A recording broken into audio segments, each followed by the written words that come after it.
Hello అండి, ఈరోజు recipe గంగవాయిల్ కూర మామిడికాయ పప్పు ప్రిపేర్ చేస్తున్నాను. దానికోసం అయితే ఒక 100 గ్రాముల పప్పు శుభ్రంగా కడిగేసి అందులోకి 1.5 గ్లాస్ వాటర్ వేసి ఒక పావు టీ స్పూన్ వరకు పసుపు వేసి ఇక్కడ పెట్టాను.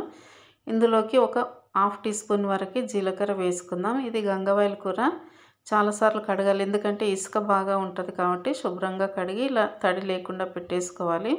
ఈ ఆకుకూరను కూడా ఇప్పుడు కడిగి పెట్టేసుకున్న పప్పులో వేసుకోవాలి.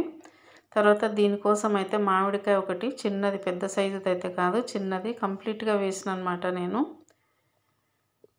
మామూలుగా పెద్దదైతే ఒక సగం పడుతుంది పప్పు క్వాంటిటీకి. అలాగే ఇందులోకి ఇంకా ఉల్లిపాయలు కూడా ఒక 2 కట్ చేసి పెట్టుకున్నాం. ఇది చిన్న మామిడికాయ కంప్లీట్గా కట్ చేసి పెట్టుకున్నాం. ఉల్లిపాయలు చిన్నవి 2, ఇవి కూడా మొత్తం ఇందులో వేసుకోవాలి. అలాగే సరిపడా కారం కూడా నేను 1 టీ స్పూన్ వరకే తీసుకుంటున్నాను. దీని బదులు కారం బదులు పచ్చిమిర్చి వేసుకుంటే కూడా బాగుంటుంది. నేనైతే ఈరోజు కారమే వేస్తున్నాను.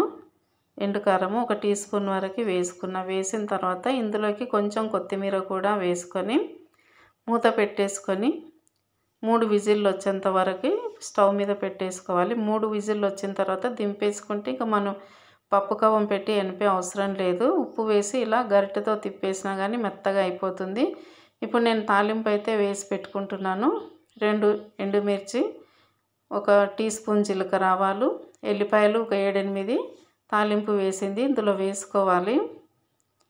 వేసుకున్న తర్వాత ఇట్లా కలిపేసుకొని వేడి రైస్లోకి కొంచెం నెయ్యి వేసుకొని అన్నం తింటే కనుక సూపర్ టేస్ట్ ఉంటుంది మామిడికాయ గంగవాయిల్ కూర పప్పు. చూసారు కదా, నచ్చితే ఒక లైక్ ఇవ్వండి.